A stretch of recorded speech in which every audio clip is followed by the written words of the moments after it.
السلام عليكم ورحمة الله وبركاته. الحمد لله نحمده ونستعينه ونستغفره ونعوذ بالله من شرور أنفسنا ومن سيئات أعمالنا. نعوذ بالله من شرور أنفسنا ومن سيئات أعمالنا.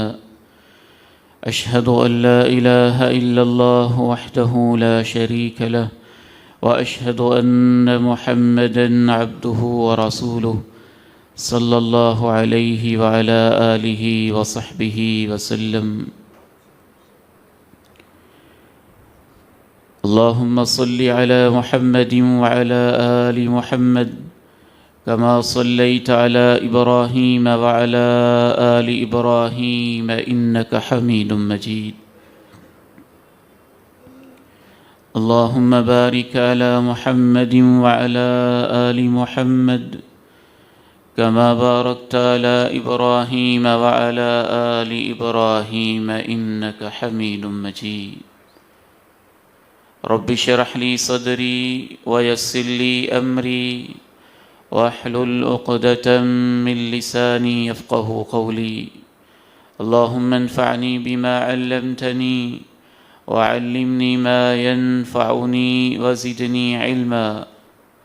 اللهم طهر قلبي من النفاق وعملي من الرياء ولساني من الكذب وعيني من الخيانة فإنك تعلم خائنة الأعين وما تخفي الصدور. أما بعد، فأعوذ بالله السميع العليم من الشيطان الرجيم من همزه ونفخه ونفثه. بسم الله الرحمن الرحيم. ليس على الضعفاء ولا على المرضى ولا على الذين لا يجدون ما ينفقون حرج إذا نصحوا لله ورسوله ما على المحسنين من سبيل. وقال عز من قائل سبحانه وتعالى: عبس وتولى أن جاءه الأعمى وما يدريك لعله يزكى أو يذكر فتنفعه الذكرى.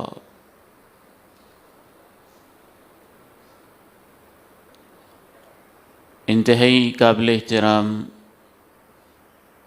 میرے سیدریش بزرگوں، بہت ہی عزت کے لائق زندہ و پائندہ دل میرے نوجوان بھائیوں اور قابل شفقت روحانی عزیزوں،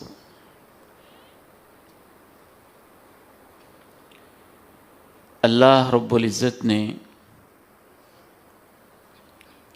کمزور انسان سے، مریض انسان سے، بیمار انسان سے اور معذور انسان سے اپنے قرآن میں خاص محبت کا اظہار کیا ہے۔ جہاد کا موقع ہے، اللہ کے پیارے نبی علیہ السلام نے روانگی کا اعلان کر دیا ہے۔ قافلے میدان جہاد کے لیے گھروں سے رواں دواں ہیں۔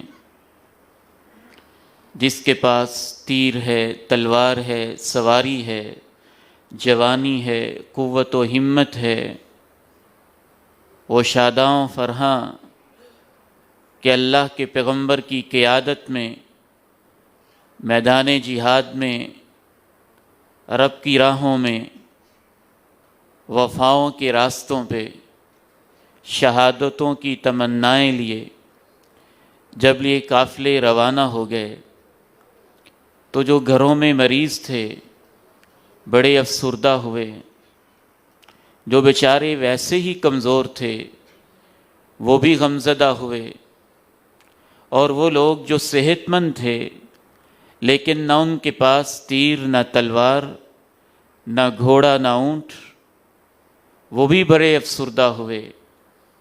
اللہ کے پیغمبر کی خدمت میں حاضر ہوئے، اے اللہ کے پیارے نبی صلی اللہ علیہ وسلم، ہم اپنی بیماری کی وجہ سے، ہم اپنی کمزوری کی وجہ سے، اور ہم اپنی معذوری اور غربت و فاقے کی وجہ سے آپ کی رفاقت سے محروم، جہاد کی فضیلت سے محروم، شہادت کے امکانات سے محروم، ان کی افسردگیوں، ان کی پریشانیوں اور ان کی آنسوؤں کی رم جھم کو دیکھتے ہوئے سورہ توبہ میں اللہ رب العزت نے ان لوگوں کی منافقت کا بھی پردہ چاک کیا جو بلا وجہ کے بہانے بنا رہے تھے، اور جو واقعتاً معذور تھے ان کے بارے میں اللہ رب العزت نے کہا لیس علی الضعفاء ولا علی المرضى، وہ جو کمزور ہیں اور وہ بھی جو مریض ہیں، ولا علی الذین لا یجدون ما ينفقون، اور وہ لوگ جن کے پاس سواری کے انتظام اور خرچ کے انتظامات کے لیے کچھ نہیں، غربت میں مبتلا ہیں، حرج، یہ سب کے سب لوگ اپنے گھروں میں بیٹھے بھی رہیں، اللہ کے پیغمبر کے ساتھ راہ جہاد پہ روانہ نہ بھی ہو سکیں تو کوئی حرج اور گناہ نہیں ہے۔ اذا نصحوا للہ ورسولہ، بشرطے کہ ان کے دلوں میں اللہ اور اللہ کے رسول کی محبت ہو، جذبات اچھے ہوں، سوچ اچھی ہو، وین اچھا ہو، خیر خواہی سے ان کے جذبات بھرے ہوئے ہوں، ما علی المحسنین من سبیل، ان نیک لوگوں پہ کوئی گرفت نہیں ہوگی، کیونکہ اللہ جو ہے غفور الرحیم، بے حد بخشنے والا، بہت رحم کرنے والا ہے۔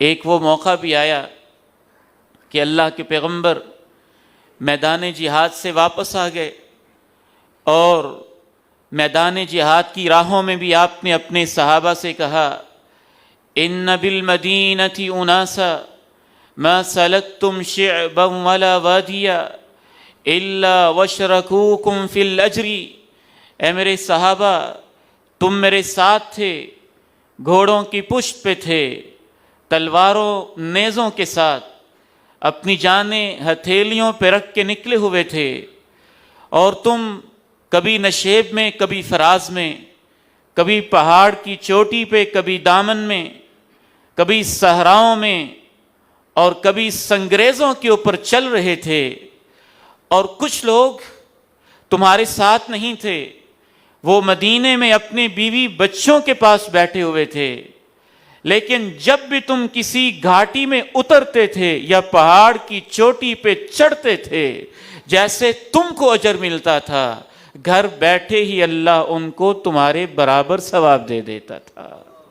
حبسہم العذر، اس وجہ سے کہ ان کو کوئی عذر تھا، ان کو واقعتاً کوئی حقیقی مجبوری تھی، کمزور انسانوں سے، مریض انسانوں سے، معذور انسانوں سے رب العالمین کو ایسی محبت ہے، بالخصوص اس کی عزت کرنا، اس کو تکریم دینا، اس کو رسپیکٹ دینا۔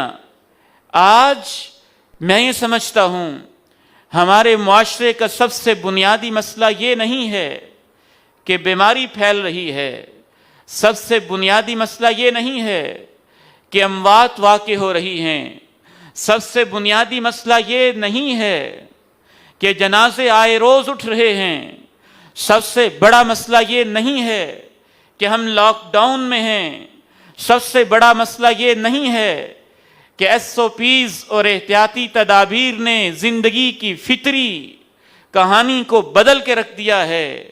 یہ مسائل ہیں، لیکن سب سے بڑا مسئلہ ان تمام مسائل کے پیچھے چھپا ہوا یہ ہے کہ وہ اخلاقی قدریں جو دین نے ہمیں دی تھیں اور آزمائشوں میں جن کا اظہار ہوتا ہے، آزمائش کا بنیادی مقصد یہ بھی ہوتا ہے کہ انسان کے اندر کا اخلاق عام حالات میں چھپا ہوتا ہے، مشکل حالات میں سامنے آتا ہے۔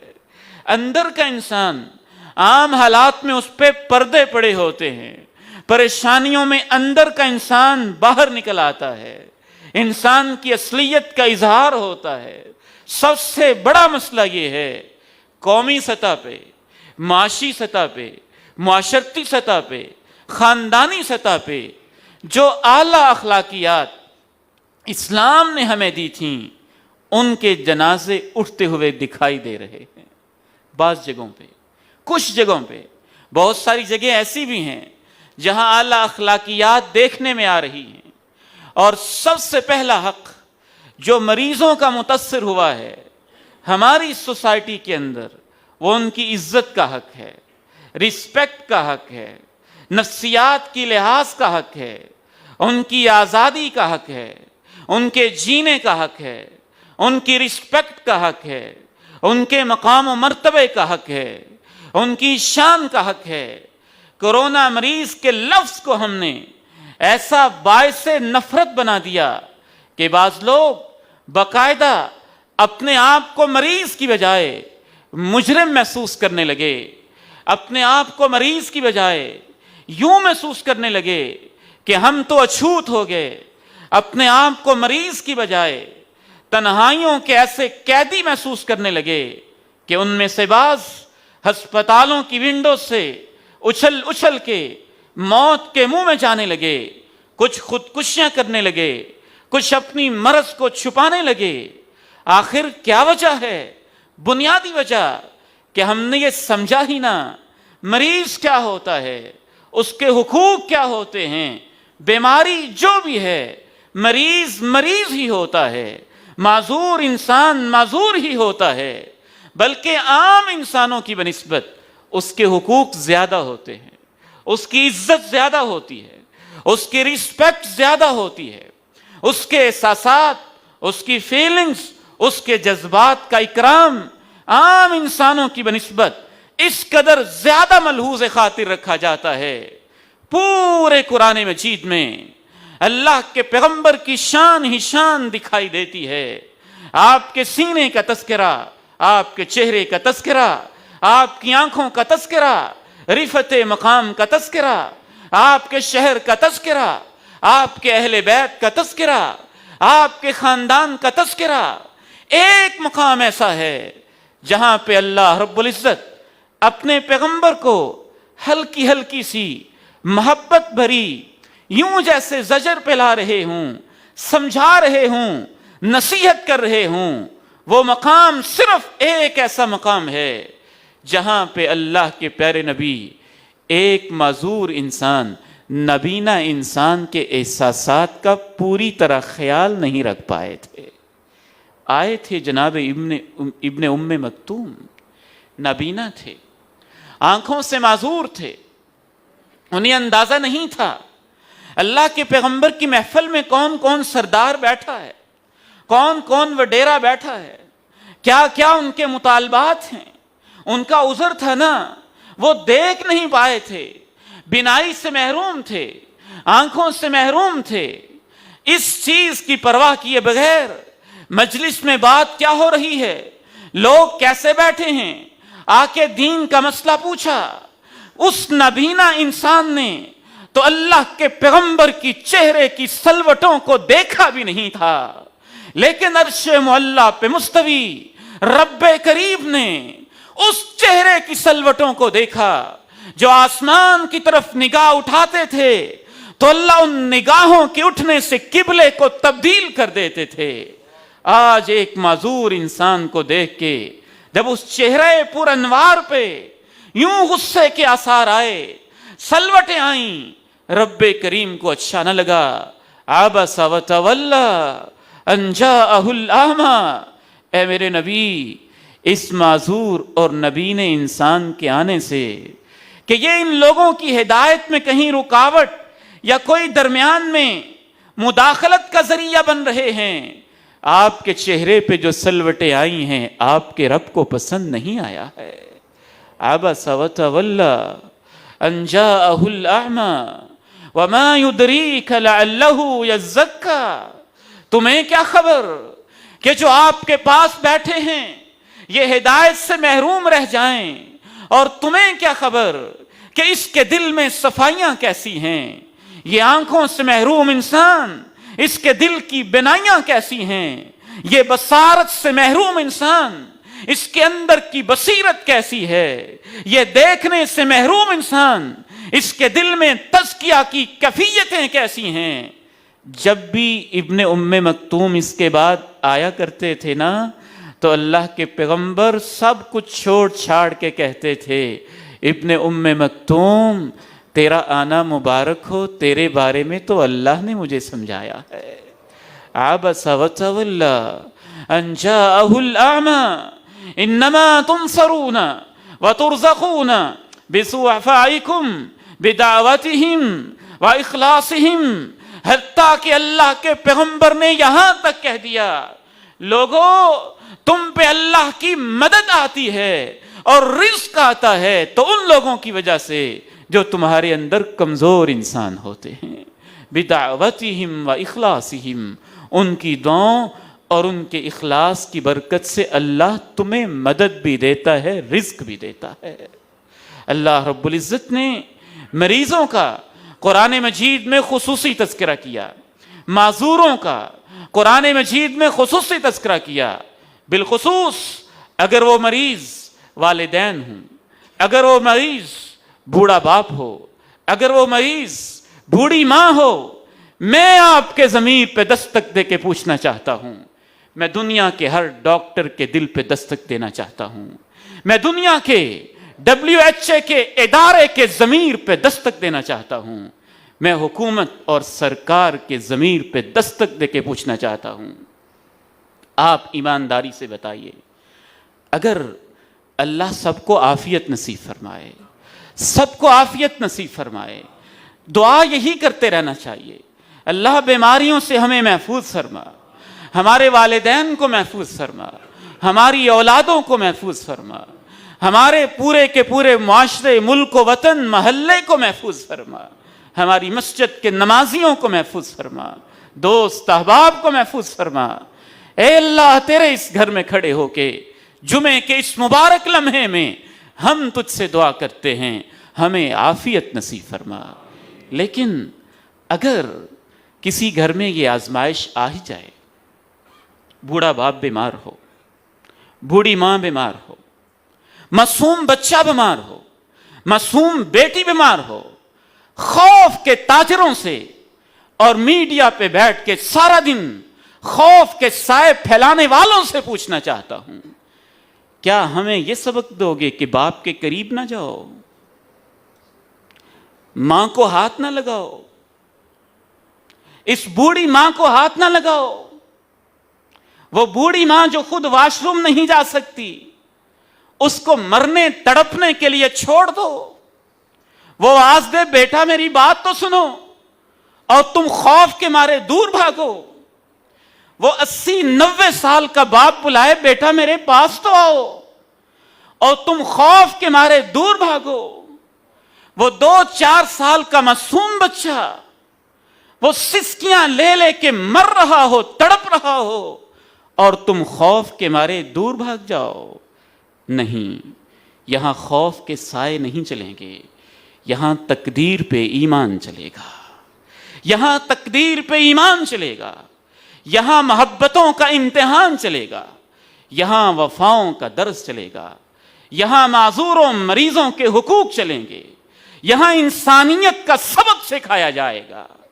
دنیا اگر بھول گئی ہے تو بھول جائے، ہم منبر و محراب کے وارث ہیں، ہم علم نبوت کے وارث ہیں، ہم اللہ کے فضل سے قرآنی آیات کے وارث ہیں، ہم پیغمبر کی حدیثوں کے وارث ہیں، ہم ہیں جو انسانوں کو انسانیت کا سبق سکھائیں گے۔ یاد رکھنا، یاد رکھنا، اگر یہاں بھی تم خوف کے اندر مبتلا ہو گئے، موت سے کہاں تک بچ جاؤ گے؟ کب تک بچو گے؟ قلعے میں چھپ جاؤ گے؟ سرنگوں میں چلے جاؤ گے؟ دامنے کوہ میں پناہ لو گے؟ پہاڑوں کی غاروں میں چھپو گے؟ وہ لوگ بھی جنہوں نے اتنا احتیاط کیا کہ گھر سے باہر تک نہ نکلے، اللہ کا فیصلہ ہوا تو اس مرض کے اندر وہ بھی مبتلا ہو کے رہ گئے، اور برطانیہ کا وہ شہر اور ملک جہاں ہر بندہ پہلے ہی آئسولیٹ تھا اور ایک فلیٹ میں اکیلا بندہ رہ رہا تھا. ان کا کلچر ہی یہ تھا. وہ بھی دھڑا دھڑ موت کے منہ میں گئے. نہیں میرے بھائیوں، اگر وہ بوڑھی ماں ہے، بوڑھا باپ ہے، میرے والدین آخرت میں انشاءاللہ جنتوں کی راہوں پہ روانہ ہو گئے. لیکن اس بیماری کے اندر اللہ کی قسم اٹھا کے کہتا ہوں، میں تو یہی سوچتا رہا، خدا نہ خواستہ اس ماحول میں بھی میری ماں کو کچھ ہوتا تو میں ان کو ویسے ہی تیل لگا لگا کے ہاتھوں سے مالش کرتا جیسے پہلے کرتا تھا. میں ان کے پاؤں ویسے ہی دباتا جیسے عام حالات میں دباتا تھا. میں ان کے سر کے پاس بیٹھ کے ویسے ہی ان کے سر کو دباتا جیسے عام حالات میں دباتا تھا. اور انشاءاللہ جب وہ مریض اور معذور میری اس محبت کو دیکھ کے کہتے اللہ میرے بیٹے کو شفا دے دے، تو ان کی دعاؤں کی برکت سے میرا پورا گھرانہ محفوظ ہو جاتا. یہاں محبتیں چلیں گی، یہاں ایثار چلے گا، یہاں وفائیں چلیں گی، یہاں رشتہ داریوں کا پاس چلے گا. یہ نہیں ہے کہ ہم اس قدر مروب ہو جائیں، خوف کے سائے اتنے پھیلا دیے جائیں، اور خوف کے تاجرو اللہ کا خوف کھاؤ. خوف پھیلانے کی بجائے شعور پیدا کرو، آگہی پیدا کرو.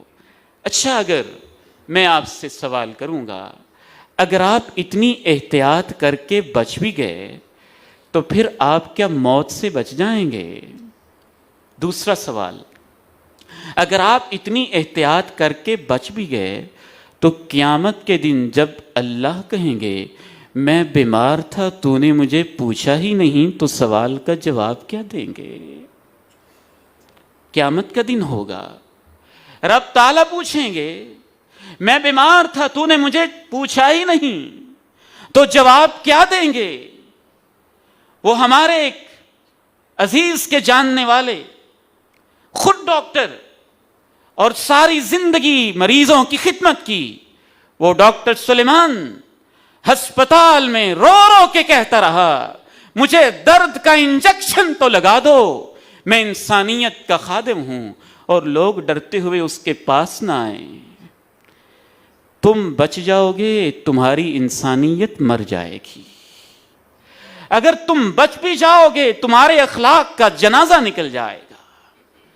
لاوارث چھوڑ کے ماں باپ کو، لاوارث چھوڑ کے معصوم بچوں کو، لاوارث چھوڑ کے اپنے رشتہ داروں عزیزوں اقارب کو، نہیں، ان حالات میں عیادت کی جائے گی، بیمار پرسی کی جائے گی، حق حقوق ادا کیے جائیں گے، ایثار کیا جائے گا، قربانیاں دی جائیں گی، ماں کے لیے، باپ کے لیے، بیٹے کے لیے، بیٹی کے لیے، معصوم بچیوں کے لیے، بیوی کے لیے، شوہر کے لیے.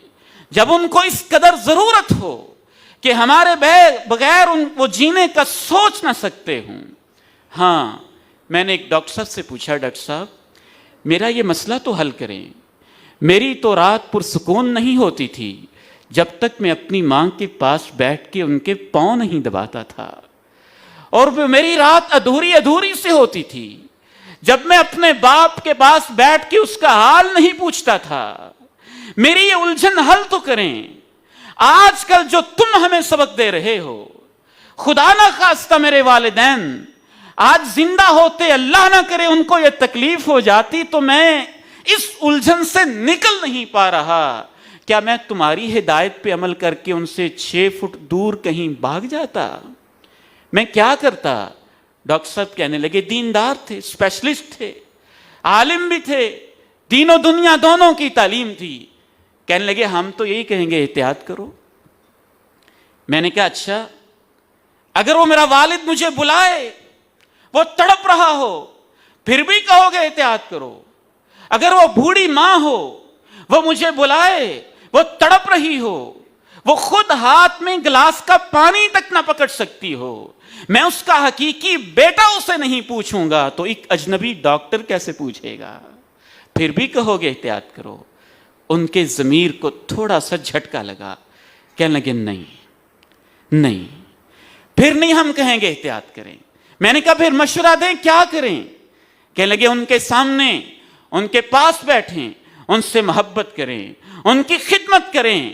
ہاں احتیاط پھر یہ ہوگا کہ جب کمرے سے باہر نکلیں اپنے کپڑے چینج کر لیں، اپنے ہاتھ دھو لیں، وہ بھی ان کے سامنے نہیں، تاکہ ان کو تکلیف نہ ہو کہ میرا بیٹا مجھ سے نفرت کر رہا ہے، میری بیٹی مجھ سے نفرت کر رہی ہے۔ لیکن احتیاط کا تقاضا ہوگا کہ جب کمرے سے باہر نکلو، کپڑے چینج کر لو، نہا لو، صابن کے ساتھ جسم کو اچھی طرح سے مل مل کے صاف کر لو۔ احتیاط اس طرح بھی تو ہو سکتا ہے، احتیاط اس طرح بھی تو ہو سکتا ہے۔ ہاں میں نے ان سے گفتگو جاری رکھی، میں نے کہا ہاں اگر وہ مریض ایسا ہے جو جوان ہے، وہ صحت مند ہے، وہ توانا ہے، وہ اکیلا رہنا افورڈ کر سکتا ہے، وہ آئسولیشن کو برداشت کر سکتا ہے، پھر اس کا فرض ہے کہ وہ باقی رشتہ داروں کے لیے قربانی دے دے۔ وہ خود ہی کہہ دے کہ اگر میری وجہ سے جراثیم پھیل کے میرے گھر کے کسی بچے کو نقصان ہو سکتا ہے، میری بوڑھی ماں کو، بوڑھے باپ کو نقصان ہو سکتا ہے، اگر وہ 30-40 سال کا ہے، 25 سال کا ہے، سمجھدار ہے، جوان ہے، اور وہ یہ والی ایس او پیز جو ڈاکٹرز بتاتے ہیں اختیار کر سکتا ہے، یہ کوارنٹائن اور یہ آئسولیشن کی اصطلاحات پہ وہ عمل کر سکتا ہے، تو پھر وہ قربانی دے دے، وہ اپنے آپ کو آئسولیٹ کر لے، وہ اپنے آپ کو کوارنٹائن کر لے۔ لیکن جب کیفیت ایسی ہو کہ وہ انسان بوڑھا ہو، معذور ہو، اپاہج ہو، کمزور ہو، اور تم خوف اتنا پھیلاؤ کہ لوگ اس سے بھاگتے رہیں، شاید 1-2 زندگیاں تو اس سے بچ جائیں، لیکن انسانیت قبر میں اتر جائے گی، اخلاق کے جنازے نکل جائیں گے۔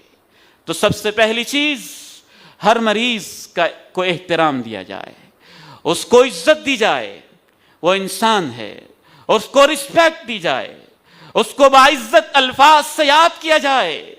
اللہ کے پیغمبر نے تو بیماری کو ایک اعزاز ایسا قرار دیا کہ جتنے بھی وہ مریض ہیں جو سخت تکلیف کے اندر مبتلا رہتے ہیں، آپ کی بعض احادیث سے پتہ چلتا ہے کہ آپ نے کہا میرے وہ امتی اگر فوت بھی ہو جائیں وہ مردہ نہیں ہوتے، وہ تو شہید ہوتے ہیں۔ ایک بیمار انسان تھا، آپ اس کی عیادت کے لیے گئے، رشتہ دار گھر میں بیٹھے تبصرے کر رہے تھے کہ یہ تو مجاہد تھا، ہم تو سمجھتے تھے کہ یہ شہادت کی موت اسے ملے گی، میدان جہاد میں جائے گا۔ ان کے بیٹے پوتے موجود آپس میں باتیں کر رہے تھے۔ اللہ کے پیغمبر نے کہا تم شہید کسے کہتے ہو؟ کہنے لگے ہم شہید اسے کہتے ہیں جو اللہ کی راہ میں قتل ہو جائے، میدان جہاد میں جو جام شہادت نوش کرے، کسی کافر کے ہاتھوں تلوار سے، نیزے سے، ہم اسے شہید کہتے ہیں۔ فرمایا اگر تمہارے معیار پہ تولا جائے تو میری امت کے شہید تو بڑے تھوڑے ہوں گے، وہ شہید ہے، لیکن اس کے علاوہ بھی میری امت میں 7 قسم کے شہید ہیں، میری امت میں 7 قسم کے شہید ہیں۔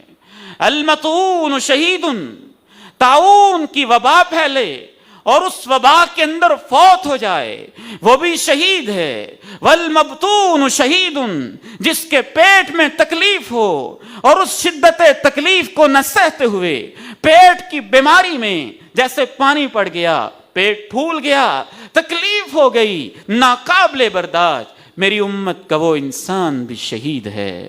پھر فرمایا الغریق شہید، نہر میں، دریا میں، سمندر میں، پانی میں ڈوب گیا، میری امت کا وہ انسان بھی شہید ہے۔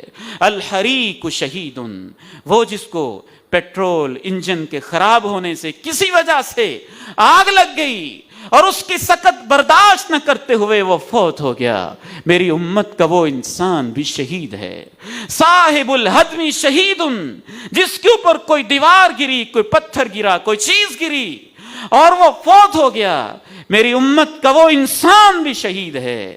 حتیٰ کہ آپ نے فرمایا صاحب ذات الجنب شہید، جس کو پہلوؤں میں کوئی تکلیف ہوئی اور اپنے پہلوؤں کی تکلیف کو برداشت نہ کرتے ہوئے فوت ہو گیا، میری امت کا وہ انسان بھی شہید ہے۔ کورونا مریض کو کیا تکلیف ہوتی ہے؟ پہلوؤں میں تکلیف، پہلوؤں سے یہ پسلیاں مراد۔ امام ابن قیم رحمۃ اللہ علیہ ذات الجنب کی وضاحت میں لکھتے ہیں اپنی عظیم کتاب زاد المعاد میں کہ صاحب ذات الجنب، پہلو میں تکلیف سے مراد یہ ہے کہ پسلیوں کے اندر، پھیپھڑوں کے اوپر کوئی تکلیف ہوتی ہے جس سے بخار ہو جاتا ہے، سانس میں تنگی آتی ہے، نبض ایک لیول پہ نہیں رہتی ہے، ساتھ کھانسی کی تکلیف بھی ہوتی ہے۔ اللہ کے پیغمبر نے فرمایا جس شخص کے اندر بھی یہ علامتیں ہوں اور اس سے وہ فوت ہو جائے، میری امت کا وہ انسان شہید ہوتا ہے۔ قیامت تک مختلف بیماریاں آئیں گی، علامات کے مطابق فیصلہ کیا جائے گا۔ اس لیے آپ نے کسی خاص بیماری کو سپیسیفائی کرنے کی بجائے محدثین نے اس بیماری کی علامات بتائیں۔ پتہ چلتا ہے کہ اس دور کے اندر بھی اس قسم کی بیماریاں تھیں۔ کہیں آپ نے کہا پیٹ کی بیماری، کہیں آپ نے اس طرح کا نام لے دیا، صاحب ذات الجنب شہید، بجائے اس کے کہ ہم نام ایسے رکھیں جس سے معاشرے کے اندر نفرتیں پھیلے، کرتوتیں اور حرکتیں ایسی کریں کہ لوگ اپنے مرض کو چھپانے لگ جائیں۔ شریعت مرض کے ساتھ جینے کا فن سکھاتی ہے تو اللہ کے نبی سکھاتے ہیں، ان جیسا کوئی نہیں سکھا سکتا ہے، جیسے پیارے پیغمبر سکھا سکتے ہیں۔ بیمار کی اخلاقیات سکھاتا ہے تو دین سکھاتا ہے، روحانیات سکھاتا ہے تو دین سکھاتا ہے، ایمانیات سکھاتا ہے تو دین سکھاتا ہے، حوصلے بلند کرتا ہے تو دین بلند کرتا ہے۔ فرمایا صاحب ذات الجنب شہید، میری امت کا وہ انسان جو اپنی پسلیوں کی اندرون میں تکلیف کی وجہ سے اور اپنے اس پہلو میں دائیں بائیں کی سائیڈ میں تکلیف کی وجہ سے فوت ہو جاتا ہے، میری امت کا وہ انسان بھی شہید ہوتا ہے۔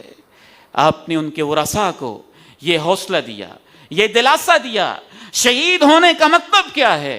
ایک تو وہ حقیقی شہید ہے جو میدان جہاد میں زخم سہتا ہے، گردن کٹواتا ہے، خون کے فوارے پھوٹتے ہیں، اعلائے کلمت اللہ کے لیے اپنی جان نچھاور کر دیتا ہے، جس کی روح کو اللہ اپنے عرش کے نیچے جو سبز رنگ کے پرندے ہیں ان کی چونچوں میں ڈال کے اسے جنت کے میوے کھانے کے لیے آزاد کر دیتے ہیں۔ شہید کا مطلب یہ ہے کہ وہ حقیقی شہید ہے، وہ اس کا اصل پروٹوکول ہے، اور یہ جو ان بیماریوں میں فوت ہو جائیں اللہ ان کو اعزازی طور پہ شہید والا مقام و مرتبہ دے دیتے ہیں۔ ان کی روحوں کو بھی ایسے ہی آزادیاں ملتی ہوں گی، کیونکہ بیماری کی قیدوں میں رہے، تکلیف کی قیدوں میں رہے، سانس کی تکلیفوں میں رہے اور بیماری کی مشقتوں میں رہے۔ اس میں اگر انسان نے صبر کیا، اللہ کے پیارے نبی نے ارشاد فرمایا جس کے اوپر کوئی تکلیف آ جائے اگر وہ صبر کرے فَلَهُ الصَّبْرُ، تو اسے صبر کا ثواب ملے گا، اور جو گھبرا جائے، واویلے کرے، شکوے کرے، رب کی شکایتیں کرے، تو اس کی قسمت میں شکوے شکایتیں ہوں گی، ثواب نہیں ملے گا۔ صبر کے ساتھ، ہمت کے ساتھ، حوصلے کے ساتھ، اخلاقیات کے ساتھ، اعلیٰ ایمانیات کے ساتھ جینے کا انداز سیکھو، جینے کا انداز سیکھو۔ الحمدللہ میں نے اپنے کچھ ایسے شاگرد دیکھے ان دنوں کے اندر جن کے والد محترم 70 سال سے اوپر، جن کے والد محترم 60 سال سے اوپر، یہی علامات، سانس کی شدید تکلیف اور اس طرح کی علامتوں کے اندر رب کے پاس چلے گئے۔ ان کو یہی سمجھایا، دیکھنا خوف کھا کے ماں باپ کو لاوارث نہ چھوڑنا۔ سنبھالا، الحمدللہ کوئی 20 دن گزر چکے ہیں، سارے کے سارے گھر والے خیریت سے ہیں، کوئی پریشانی نہیں، کوئی مسئلہ نہیں۔ ہم یہ نہیں کہتے کہ احتیاط نہ کریں، ہم یہ ضرور کہتے ہیں کہ کسی کو لاوارث نہ چھوڑیں، کسی کو لاوارث نہ چھوڑیں۔ احتیاط کے انداز آپ کو بتا دیے نا۔ اگر وہ نوجوان ہے، یہ افورڈ کر سکتا ہے کوارنٹائن کر لے، یہ افورڈ کر سکتا ہے آئسولیٹ کر لے، تو اس کا اخلاقی فرض ہے، پھر وہ قربانی دے۔ اگر وہ بیچارہ معذور ہے، اپاہج ہے، وہ چند منٹ بیٹوں کے بغیر، بیٹیوں کے بغیر نہیں گزار سکتا، معصوم بچہ ہے، تو آپ کو کیا ہو گیا کہ آپ سب کو ایک لاٹھی کے ساتھ ہانکنا چاہتے ہیں اور خوف کو اتنا پھیلانا چاہتے ہیں کہ میتیں تڑپتی رہیں، کوئی ان کے پاس نہ جائے؟ بچ جاؤ گے کہاں تک؟ انسانیت کے جنازے تو نہ نکالو، آگے بڑھیے۔ اللہ رب العزت اور اللہ کے پیارے نبی صلی اللہ علیہ وسلم نے جو مریضوں کے حقوق بیان کیے، ان میں سب سے پہلا ایک حق میں نے تفصیل سے رکھا، مریض کی عزت کی جائے، اس کے احساسات کا خیال کیا جائے، اس کے علاج کا انتظام کیا جائے۔ فرمایا تداوؤ، اللہ کے بندو علاج کروایا کرو، ما انزل اللہ من داء الا وانزل له شفاء، جب بھی کوئی بیماری آتی ہے اللہ نے اس کی شفا بھیجی ہوتی ہے۔ یہ علیحدہ بات ہے، ہم اس کو ڈسکور نہ کر سکیں، اس تک پہنچنے میں کوئی وقت لگ جائے یا اس کے لیے مزید ریسرچ اور تحقیق کی ضرورت ہو۔ مریض کا تیسرا حق، اس کی تیمارداری، اس کی عیادت، اس کی بیمار پرسی، اس کی فضیلت آپ نے اس قدر بیان فرمائی۔ فرمایا جب کوئی شخص کسی بیمار کو پوچھنے کے لیے اپنے گھر سے نکلتا ہے، اگر صبح کے وقت نکلتا ہے، صلی علیہ 70,000 ملک حتی یمسی، شام تک 70,000 فرشتہ اس کے لیے رحمت کی دعائیں کرتا رہتا ہے۔ اور اگر شام کسی بیمار کو پوچھے تو صبح تک 70,000 فرشتہ اس کے لیے رحمت کی دعائیں کرتا رہتا ہے۔ یہ ایک حدیث ہے، اور سنن نبی داؤد کی ایک اور حدیث ہے، اس میں یہ الفاظ ہیں، خرج معه 70,000 ملک، جب وہ گھر سے نکلتا ہے اکیلا نہیں نکلتا، اس کے ساتھ 70,000 فرشتہ بھی نکل پڑتا ہے، یستغفرون له، سب کہتے ہیں اللہ یہ بیمار کو پوچھنے جا رہا ہے تو اس کو معاف کر دے، یہ بیمار کو پوچھنے جا رہا ہے تو اس کو معاف کر دے، یہ بیمار کو پوچھنے جا رہا ہے تو اس کو معاف کر دے۔ اگر 70-80 سال 60 سال کا میرا باپ، میری ماں کرونا پیشنٹ ہے تو کیا وہ بیمار نہیں ہے؟ وہ کوئی مجرم ہے، وہ کوئی ڈاکو ہے، وہ کوئی قاتل ہے جس سے نفرت پھیلائی جائے؟ وہ کوئی ایسا انسان ہے کہ اس کو اچھوت قرار دیا جائے اور اس کو لاوارث چھوڑ دیا جائے؟ اس کو بھی اگر ایک بیٹا پوچھتا ہے، ایک بیٹی پوچھتی ہے، میرا ایمان کہتا ہے اس کے لیے بھی 70,000 فرشتہ رحمت کی دعائیں کرتا ہے۔ ڈاکٹروں تمہیں بھی مبارک ہو، اگر تم قربانیاں دے رہے ہو، اپنی جانیں دے رہے ہو، حوصلے ہمت کے ساتھ مریضوں کو پوچھ رہے ہو، اگر اس میں تم اپنی نیتوں کو اللہ کی رضا کے لیے خالص کر لو، اور صبح شام کوئی ڈاکٹر، کوئی نرس، کوئی اٹینڈنٹ اس نیت سے پوچھے مجھے یہ ثواب مل جائے، تو اس کے لیے ڈیوٹی بھی ہے اور 70,000 اس نیت کی وجہ سے فرشتوں کی دعائیں بھی ہیں۔ صبح پوچھے تو شام تک، شام کو پوچھے تو صبح تک۔ ایک اور حدیث میں آپ نے ارشاد فرمایا، ناداہ مناد طبت وطاب ممشاک وتبوأت من الجنت منزلا، ایک پکارنے والا پکار کے کہتا ہے تیرا چلنا مبارک، تیرے قدم مبارک، تو اتنے مبارک سفر پہ جا رہا ہے، اللہ تجھے جنت میں جگہ نصیب فرمائے۔ ایک اور حدیث میں اللہ کے پیارے نبی صلی اللہ علیہ وسلم ارشاد فرماتے ہیں کہ خود اللہ اس سے مخاطب ہو کے اس کو یہ الفاظ کہتے ہیں، میرے بندے تیرا چلنا مبارک، تیرے قدم مبارک، تجھے جنت میں جگہ ملے۔ ایک اور حدیث میں اللہ کے پیارے نبی صلی اللہ علیہ وسلم ارشاد فرماتے ہیں، جو بیمار کو پوچھنے جاتا ہے خاض فی الرحمہ، وہ رحمت کے سمندر میں غوطے لگا رہا ہوتا ہے، اور جب بیمار کے پاس بیٹھ جاتا ہے استقر فیہا، رحمت اس کے لیے اور وہ رحمت کے لیے وقف ہو جاتا ہے۔ ایک اور حدیث میں اللہ کے پیارے نبی صلی اللہ علیہ وسلم کی تعلیمات سے پتہ چلتا ہے، آپ نے ارشاد فرمایا وَكَانَ لَهُ خَرِيفٌ فِي الْجَنَّةِ، اس شخص کے لیے اللہ جنت میں ایک باغیچہ تیار کر دیتا ہے۔ یہ تو ایسی سنت ہے کہ اللہ کے پیارے نبی، کوئی یہودی بھی بچہ بیمار ہوا تھا تو اسے بھی پوچھنے چلے گئے تھے کیا حال ہے آپ کا؟ کیسے ہیں آپ؟ میں دوبارہ ریمائنڈر دینا چاہتا ہوں، اگر کوئی بوڑھا ماں باپ میں سے بیمار ہے تو جیسے وہ چاہتا ہے ویسے اس کی عیادت کریں، بے فکر ہو کے کریں، اللہ پہ توکل رکھ کے کریں، لیکن خود آپ احتیاط کریں کہ اس سے جو آپ سائلنٹ کیریئر ہوئے ہیں، آپ پھر عام نہ گھلے ملے لوگوں سے، آپ لوگوں کا خیال رکھیں، ان کے ساتھ آپ عام لوگوں کے ساتھ مکس اپ نہ ہوں، تاکہ اگر ان کے جراثیم آپ تک منتقل ہوئے بھی ہیں، آپ کی مجبوری تھی، آپ نے ماں باپ کے لیے قربانی دی، اب دوسری آپ قربانی معاشرے کے لیے دیں۔ آپ مسجد میں پھر ان حالات میں چند دن نماز سے بھی احتیاط کر سکتے ہیں، کرونا پیشنٹ کے تیماردار ہونے کی وجہ سے اور اس احتمال کی وجہ سے کہ اگر آپ سائلنٹ کیریئر ہیں تو علماء نے آج کے اس دور میں متفقہ طور پہ لکھا کہ وہ شخص جو کنفرم کرونا کا مریض ہو، تاکہ معاشرے میں اس کے جراثیم نہ پھیلیں، وہ مسجد میں باجماعت نماز ادا نہ کرے، وہ گھر میں کرے گا، اللہ مسجد میں آنے کا ثواب دیں گے انشاءاللہ تعالی۔ اور اگر وہ سسپیکٹڈ ہے، مراد یہ ہے کہ اگر وہ کرونا پیشنٹ کی خدمت کے اوپر لگا ہوا ہے، اس کے ساتھ براہ راست ٹچ میں ہے، تو پھر بھی چونکہ وہ کیریئر ہونے کا احتمال ہے، تو پھر وہ باقی معاشرے سے اپنے آپ کو تھوڑا علیحدہ رکھے، ماں باپ کی خدمت کے لیے وقف رہے، اور اگر وہ خود صحت مند، باقی اس کے اندر علامات نہیں ہیں، ٹیسٹ پازیٹیو آ گیا، پھر وہ احتیاطاً گھر میں رہے تاکہ معاشرے کو اس سے کوئی نقصان نہ پہنچے۔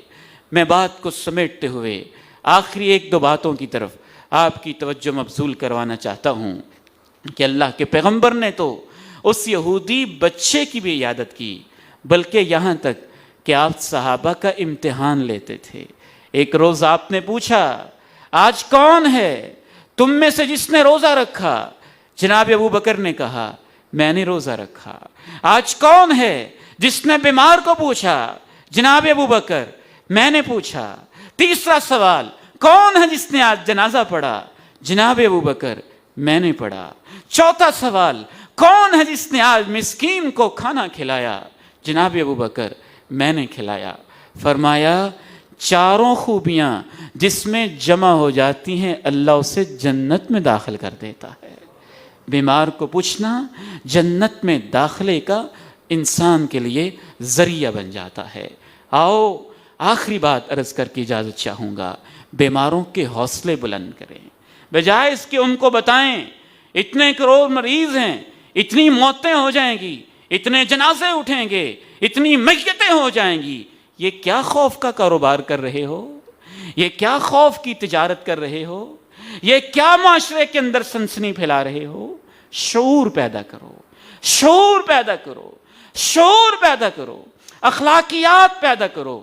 سچی بات یہ ہے، جب سے یہ مسئلہ ہے نا، ڈاکٹرز چونکہ کہتے ہیں ہاتھوں سے پھیلتا ہے، میں اکثر بچوں سے مسافہ نہیں کرتا۔ شعور یہ ہوتا ہے، میں بچوں سے مسافہ نہیں کرتا۔